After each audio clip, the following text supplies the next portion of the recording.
अस्सलाम वालेकुम students, Mohammad Iqbal physics lecturer. और आज हम book 2 second year book 2 lecture number 7 के साथ हाज़िर खिदमत है। और आज हमने जो पढ़ना है वो है एप्लीकेशन ऑफ गॉसेस लॉ, और इसमें तीसरी एप्लीकेशन जो गॉसेस लॉ आपकी बुक में शामिल है उसको हम डिस्कस करने जा रहे हैं। तो इससे पहले मैंने जो है वो एप्लीकेशन नंबर 1 और 2 दोनों आपको बता दी थी, और उम्मीद है कि आपने वो पढ़ ली होंगी, याद कर ली होंगी, अच्छी तरह समझ लिया होगा आपने उसे।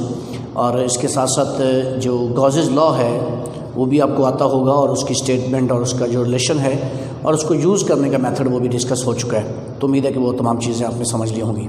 तो आज जो है वो बड़ी इंपॉर्टेंट एप्लीकेशन है गॉसेस लॉ की, और ये भी बोर्ड में एग्ज़ाम में, बोर्ड के एग्ज़ाम में 5 मार्क्स के लिए पूछी जा सकती है आपसे, तो लिहाजा इसको डिटेल में आपको करना है। आइए, टॉपिक है electric field intensity between 2 oppositely charge plates. ये 2 प्लेट्स हैं, एक पॉजिटिव प्लेट है, पॉजिटिवली चार्ज प्लेट है, और एक नेगेटिवली चार्ज प्लेट है। तो इस पे जो चार्ज है वो है आपका +Q, और इस पे आपका चार्ज है -Q, इक्वल है, मैग्नीट्यूड में बराबर है। ठीक है, इसके दरमियान जो है ये बहुत क्लोज हैं प्लेट्स, लेकिन हमने यहाँ डिस्टेंस शो किया हुआ है समझाने के लिए। बहुत क्लोज हैं दोनों प्लेट्स, जैसे कि कैपेसिटर की प्लेट्स। ठीक है, तो कैपेसिटर की दोनों प्लेट्स के दरमियान जो है इलेक्ट्रिक फील्ड इंटेंसिटी आप कैसे मालूम करेंगे। तो फॉर एग्जांपल इन दोनों प्लेट्स के दरमियान ये पॉइंट P है, तो यहाँ पे आपने इलेक्ट्रिक फील्ड मालूम करना है E। तो हम ये करते हैं, तो इसके लिए सबसे पहले हम ये कहते हैं कि आप क्या करें, इसमें consider 2 oppositely charged plates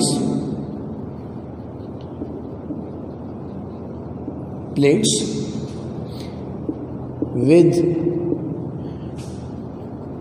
charge Q, यानी हर एक पे चार्ज जो है वो Q है।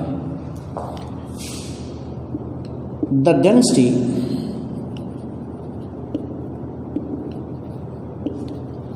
of the charge on each plate is sigma. ठीक है, सरफेस चार्ज डेंसिटी दोनों पे जो है वो आपकी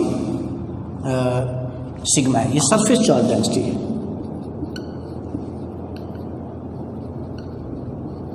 सरफेस चार्ज डेंसिटी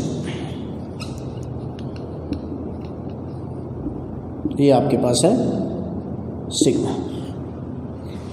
ठीक है, तो जैसा कि आप पीछे पढ़ चुके हुए हैं कि जब आपने इलेक्ट्रिक फील्ड इंटेंसिटी मालूम करनी है तो कैसे करनी, सबसे पहले हम एक गॉसियन सरफेस लेते हैं। तो गॉसियन सरफेस इस तरह से लेते हैं कि ये पॉइंट P है, मैं दोनों प्लेट्स के दरमियान ये एक बॉक्स लेता हूँ।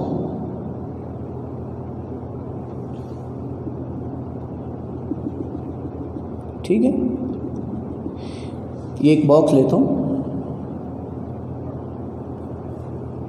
जिसका अपोजिट जो ऊपर वाला फेस है वो प्लेट के अंदर ले रहा हूँ, इनसाइड द प्लेट। इमेजिन करें आप जरा, इमेजिनरी सरफेस आ रहा है,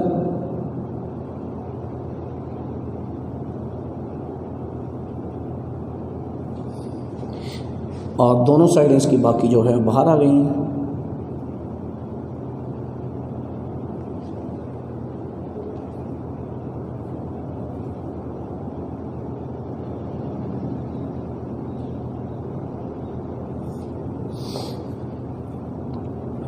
ये देखें,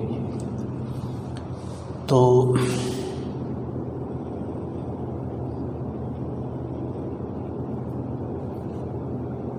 इस तरह ये पॉइंट P जो है ये इस बॉक्स के नीचे वाले फेस के ऊपर आ गया। अगर आप इसको समझें तो ये नीचे वाला जो है वो ऐसे फेस है, इसका ऐसे फेस है, और ऊपर वाला फेस प्लेट के अंदर ले लिए। ठीक है, तो यहाँ पे मैं आपकी बुक के मुताबिक चल रहा हूँ, अदरवाइज गॉसियन सरफेस किसी और अंदाज से भी ली जा सकती है यहाँ पे। ठीक है, तो इस पॉइंट पे हम इलेक्ट्रिक फील्ड इंटेंसिटी मालूम करते हैं। तो हमने क्या कहा, हमने कहा गॉसियन सरफेस क्या है, वो बॉक्स है। अच्छा, अपर फेस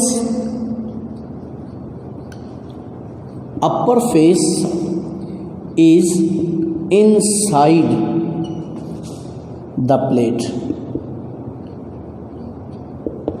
जो अपर साइड है इस बॉक्स की वो इनसाइड है, ठीक है। अच्छा, फेस एरिया कितना है? फेस एरिया कौन सा, बॉटम वाला,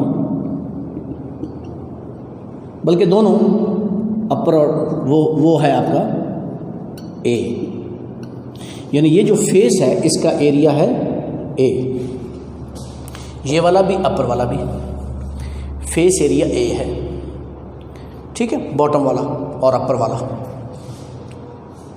ठीक है। तो पहला तो ये हो गया Gaussian surface, imaginary Gaussian surface होगी। अब दूसरा क्या है, इस पे इसने कितना चार्ज इनक्लोज किया हुआ प्लेट के ऊपर। जब ये प्लेट के ऊपर ऐसे रखा हुआ है तो इसने प्लेट के ऊपर से कितना चार्ज जो है वो घेरा हुआ है, तो वो हम मालूम करते हैं, ठीक है। Charge enclosed by the surface, by the Gaussian surface, वो हो जाएगा Q और ये हो जाएगा सिग्मा A। शुरू में जब मैंने चार्ज Q कहा है वो तो इस पे टोटल चार्ज कहा है ना, यहाँ पे मैं उस चार्ज की बात कर रहा हूँ, या इसको आप Q चेंज भी कर सकते हैं, सिंबल, नो प्रॉब्लम, ठीक है।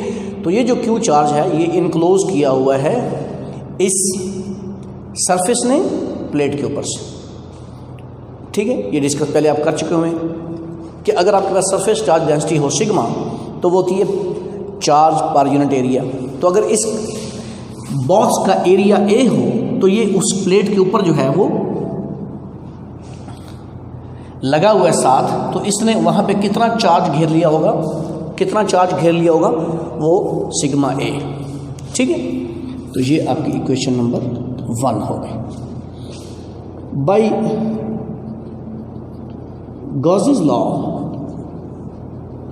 the total flux through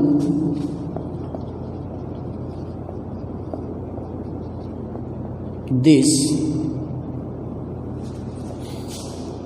Gaussian surface is, वो होगा flux E is equal to 1 upon epsilon naught into Q, ठीक है। ये भी आप पहले डिस्कस कर चुके हुए हैं कि गॉसेस लॉ जो है वो ये होता है। तो इसके मुताबिक जो है 1 अपॉन एप्सिलॉन नॉट और मल्टीप्लाइड सिग्मा ए, ये आपका फ्लक्स हो गया। इसको यहाँ पे इक्वेशन नंबर 2 की तरफ रख लेते हैं, क्लियर जी। तो ये आपका थोड़ा इसका सिंबल से सही कर देते हैं। ये आपका फ्लक्स हो गया इस सरफेस में से, बॉटम में से, लेफ्ट में से, राइट में से, इसके हर एंड से, इस पूरी जो गॉसियन सरफेस में से फ्लक्स ये हो गया। अब एक फार्मूला हमारा जो फ्लक्स निकालने का वो आपको पता है कि वो कौन सा है, वो दूसरा फार्मूला है, तो उसको देखते हैं। नाउ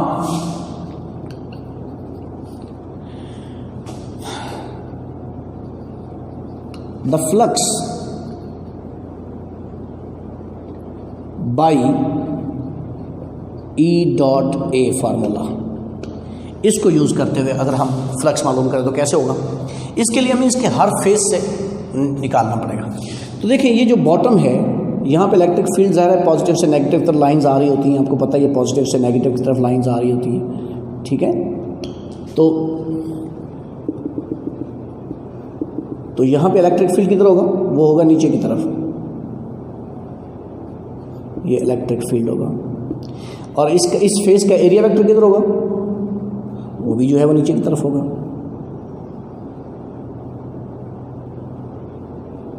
ये एरिया वेक्टर, ठीक है। तो E और A जो है वो पैरेलल हो जाएंगे इस नीचे वाले फेस के लिए। अच्छा, जो लेफ़्ट ये जो साइडों वाले फेसेस हैं, ये तो पैरेलल सरफेस हो जाएगी, जैसे ऐसे है तो इलेक्ट्रिक फील्ड भी नीचे की तरफ आ रहा है और साथ ये फेस भी नीचे की तरफ, तो इसमें से फ्लक्स जीरो हो जाएगा क्योंकि ये सरफेस पैरेलल हो जाएगी। ठीक है, और ऊपर वाला जो फेस है वो तो प्लेट के अंदर है, तो उसमें से फ्लक्स हो ही नहीं सकता, फ्लक्स जीरो होता है इनसाइड द प्लेट। ठीक है, तो यहाँ पे हम कहेंगे the flux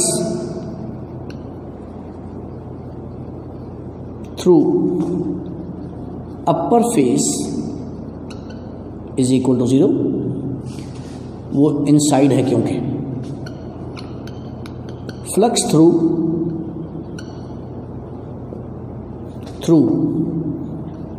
side faces is also is equal to zero as, क्योंकि flux is equal to E A cos 90 degree, तो यहाँ पे ई ए इंटू ज़ीरो। ठीक है, तो फ्लक्स जीरो होगा क्योंकि थीटा यहाँ पे होगा 90 डिग्री। कैसे? देखिए, ये जो फेस एरिया है इसका एरिया वेक्टर किधर होगा? बाहर की तरफ। ये मैं थोड़ा सा रेज कर देता हूँ, अगर यहाँ पे आपको समझ में कुछ प्रॉब्लम आ रही हो फिगर में। तो जो साइड एरिया है तो उसका फ्लक्स किधर होगा? सॉरी, उसका एरिया वेक्टर किधर होगा? Normally outward. ये फेस है तो इसका एरिया वेक्टर किधर होगा? बाहर की तरफ। जबकि इलेक्ट्रिक फील्ड किधर है? पॉजिटिव से नेगेटिव प्लेट की तरफ, नीचे की तरफ। तो ई और ए में एंगल कितना हुआ? 90, तो फ्लक्स जीरो हो जाएगा। या वैसे ही आप कह देंगे भाई वो पैरेलल सरफेस है, इलेक्ट्रिक फील्ड के पैरेलल है, तो उसमें से फ्लक्स जीरो होगा। सही, तो सारा फ्लक्स किस में से होगा? बॉटम फेस में से, द टोटल फ्लक्स। ठीक है, मैं ज़रा रेस करके इधर लिख देता हूँ, तो ये आप ज़रा देखिएगा।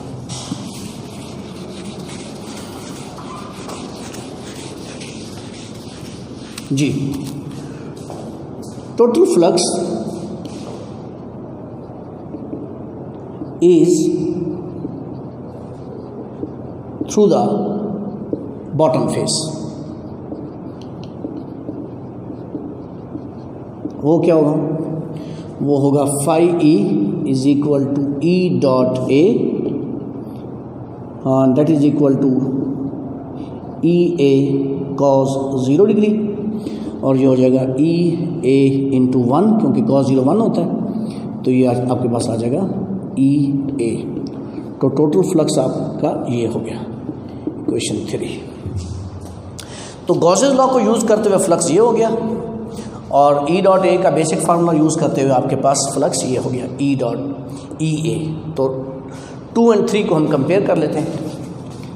कंपेयरिंग इक्वेशंस 2 and 3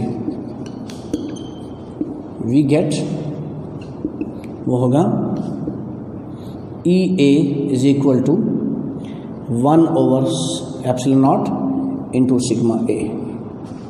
ठीक है, तो ये ए दोनों तरफ कैंसिल हो जाएगा, ये तो आपके पास क्या बचेगा? आपके पास बचेगा E is equal to sigma over epsilon naught. Very important formula, आगे यूज़ होगा ये। तो दो प्लेट्स के दरमियान, अपोजिटली प्लेट्स के दरमियान जो इलेक्ट्रिक फील्ड इंटेंसिटी है वो होगी E is equal to sigma over epsilon naught, जो कि असल में अपोजिट, जो कि बेसिकली कैपेसिटर प्लेट्स हैं, for example parallel plate capacitor, तो उनके दरमियान इलेक्ट्रिक फील्ड का ये वाला फार्मूला यूज होगा, सिग्मा अपॉन एप्सिलॉन नॉट। अच्छा, आप इसको वेक्टर फॉर्म में भी लिख सकते हैं। वेक्टर फॉर्म में in vector form E is equal to sigma over epsilon naught into unit vector r cap, और ये इसकी डायरेक्शन क्या होगी? Unit vector directed from positive plate to negative plate. ठीक है, ये यूनिट वेक्टर डायरेक्शन किधर होगी? पॉजिटिव प्लेट से नेगेटिव प्लेट की तरफ। तो ये है एप्लीकेशन नंबर 3 जो हमने आज की है जी। ठीक है, तो इसके साथ ही ये हमारा आज का टॉपिक ख़त्म हुआ। थोड़ा सा अगर मैं रिकैप कर दूं तो आज हमने क्या कहा? अपोजिटली चार्ज प्लेट्स के दरमियान इलेक्ट्रिक फील्ड इंटेंसिटी हमने मालूम करनी थी। तो इसके लिए हमने क्या कहा, हमने कहा कि इसके ऊपर जो सरफेस चार्ज डेंसिटी है वो सिग्मा है, दोनों प्लेट्स के ऊपर, ईच प्लेट के ऊपर जो सरफेस चार्ज डेंसिटी है वो है सिग्मा, ठीक है। और फिर हमने क्या गॉसियन सरफेस ली बॉक्स की शक्ल में, जिसका ऊपर वाला फेस जो है वो प्लेट के अंदर लिया है, ठीक है, और बाकी फेसेस उसके बाहर हैं। तो फिर इसमें से फ्लक्स क्या होगा, गॉसेस लॉ के मुताबिक इसमें से फ्लक्स ये होगा, क्योंकि इसके ऊपर चार्ज होगा, वो इसने जो चार्ज इनक्लोज किया होगा वो होगा सिग्मा ए, ठीक है। तो टोटल जो फ्लक्स हो जाएगा वो हो जाएगा 1/ε0 इंटू सिग्मा ए, ठीक है। और ई डॉट ए के फॉर्मूले को यूज़ करते हुए फ्लक्स कैसे निकालेंगे, ऊपर वाले फेस में से फ्लक्स नहीं होगा क्योंकि वो प्लेट के अंदर है, इस वाले फेस में से और इस वाले फेस में से फ्लक्स नहीं होगा क्योंकि ये दोनों पैरेलल हैं। तो सारा फ्लक्स इसका बॉटम फेस से होगा। तो बॉटम फेस से फ्लक्स कितना होगा, वो होगा ई डॉट ए, ई ए cos 0 डिग्री, तो ई ए हो जाएगा। तो इक्वेशन नंबर 2 और 3 को कंपेयर करेंगे तो आपके पास ई की वैल्यू आ जाएगी सिग्मा ओवर एप्सिलॉन नॉट, जो कि आपका इलेक्ट्रिक फील्ड है दोनों प्लेट्स के दरमियान में किसी भी पॉइंट पे। अच्छा, एक में इंपॉर्टेंट पॉइंट शायद हम मिस कर गए, दोनों प्लेट्स इतनी क्लोज हैं कि इनके दरमियान इलेक्ट्रिक फील्ड यूनिफॉर्म है। याद रखें, ये जो फार्मूला हमारा है ई डॉट ए वाला, ये तब यूज़ होता है जब ई यूनिफॉर्म हो, कांस्टेंट हो, ठीक है। तो ये दोनों प्लेट्स एक दूसरे के इतने क्लोज हैं कि इनके दरमियान इलेक्ट्रिक फील्ड यूनिफॉर्म है। ये बात आपने शुरू में ही वैसे बतानी है, ठीक है, कि इलेक्ट्रिक फील्ड दोनों प्लेट्स के दरमियान यूनिफॉर्म है, कांस्टेंट है।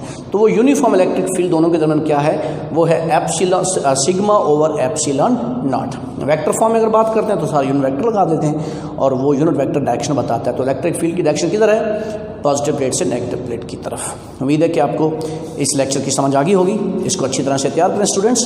तो इंशाल्लाह इसके बाद आपका हम एक छोटा सा टेस्ट लेंगे और उस टेस्ट के बाद फिर आगे बढ़ेंगे नेक्स्ट टॉपिक की तरफ, जो कि पोटेंशियल की तरफ हम जाएंगे।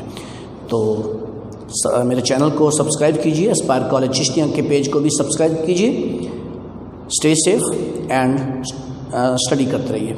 अल्लाह हाफिज़।